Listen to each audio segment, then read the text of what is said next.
अंतर्मनाचा वेध घेणारे news channel star city one. राज्यातील आणि देशातील राजकीय घडामोडी पाहण्यासाठी आणि इतरही बातम्या पाहण्यासाठी सबस्क्राइब करा स्टार सिटी वन। या ठिकाणी लाडकी बहीण योजनेच्या माध्यमातून 1500 रुपये महिन्याला देण्याचा निर्णय आपण घेतला, तर या ठिकाणी काही लोकांच्या पोटात दुखायला लागलं।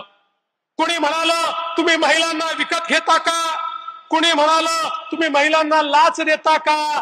अरे नालायकांनो, तुम्हाला कधीतरी बहिणीचं प्रेम समजेल की नाही। अरे बहिणीच्या प्रेमाचं मोल नसतं। बहिणी ज्यावेळेस प्रेम करतात, भरभरून करतात। आमच्या बहिणी तर अशा आहे, एक वेळ स्वतः जेवणार नाही पण भावाला त्या ठिकाणी जेवू घालतील। आपल्या भावाकरता काही पण करण्याची त्या ठिकाणी इच्छाशक्ती आमच्या बहिणींमध्ये असते।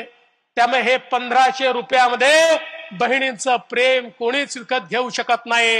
अरे 1500 रुपये तर या ठिकाणी आमच्या बहिणींना दिलेली भाऊबीज आहे, ते प्रेम आहे। अरे आम्ही तुमच्या प्रेमातून उतराई होऊ शकत नाही, पण जी काही राज्याची क्षमता आहे त्या क्षमतेच्या माध्यमातून आमच्या बहिणींच्या संसाराला थोडासा हातभार आमचाही लागला पाहिजे, म्हणून मुख्यमंत्री लाडकी बहीण योजना आपण सुरू केली।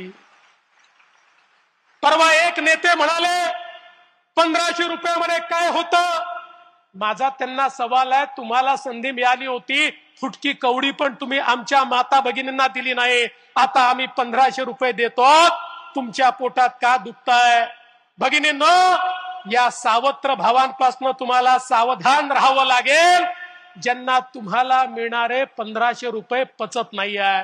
आणि दादा म्हणाले ते खरंय, आमचे काही मित्र गमती गमतीत बोलताना काही बोलतात, कोणीतरी म्हणतं पैसे वापस घेऊ। अरे वेड्यांनो, या देशामध्ये भाऊबीज कधीच परत घेतली जात नाही। एकदा भाऊबीज दिली